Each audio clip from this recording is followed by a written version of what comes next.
Panginoon, ipagtanggol po ninyo kami. Kayo po ang aming lakas at tanggulan. Ako po si Father Fiel Pareha at ito po ang ating segment, ang Daily Devotion, na kung saan tayo po ay magdarasal, magbabasa at magninilay kasama ng salita ng Diyos sa buong taon. Manalangin tayo. Sa ngalan ng Ama, ng Anak at ng Espiritu Santo. Amen. Halina, banal na Espiritu, liwanagan mo ang aming puso at isip nang maunawaan at may sa buhay namin ang iyong salita. Amen.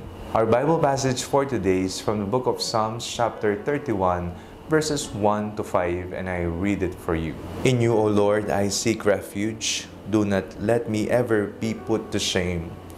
In your righteousness, deliver me. Incline your ear to me. Rescue me speedily. Be a rock of refuge for me, a strong fortress to save me.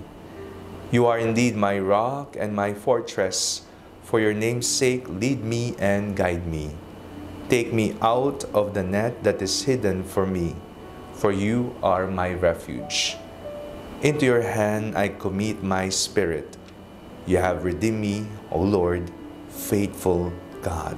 Napakaganda po ng ating binasang salmo sa araw na ito. Ito po ay nagpapatunay na tanging ang Diyos lamang ang ating muog, ang ating tanggulan, at ang ating kalakasan.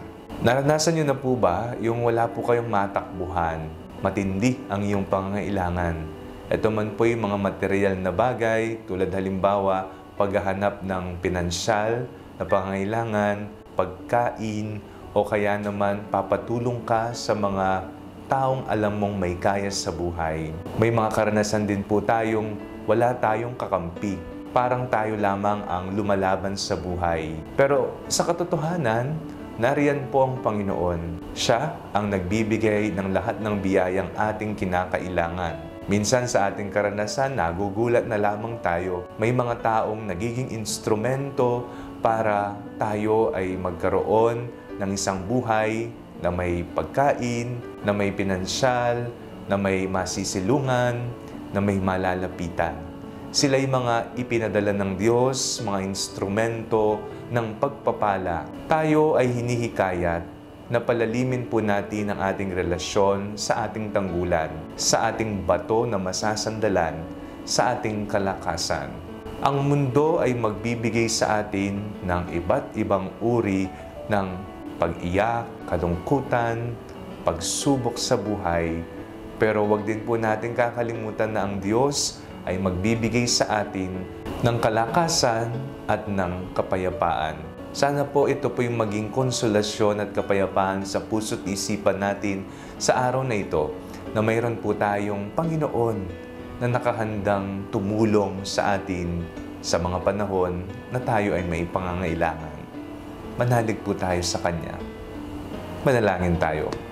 Diyos na mapagmahal, kami po ay nagpapasalamat sapagkat sa mga panahon na kami po'y lugmok at may kinakailangan sa buhay, kayo po ay laging nariyan.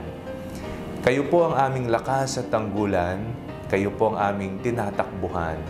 Huwag na huwag niyo po kaming pababayaan sa ngalan ni Jesus na aming Panginoon. Amen. Sa ngalan ng Ama, ng Anak at ng Espiritu Santo. Amen. Huwag po ninyong kalimutang i-like ang video ito. Mag-comment po kayo and share it with your family and friends. Ang Panalangin Bago Matulog ay may sariling Facebook page na po. Huwag niyo pong kakalimutang mag-like at mag-follow dito, and do not forget to subscribe to our YouTube channel. I-click niyo lamang po ang link na nasa description ng video ito. O kaya naman po, just search Father Fiel Pareha. God bless you po.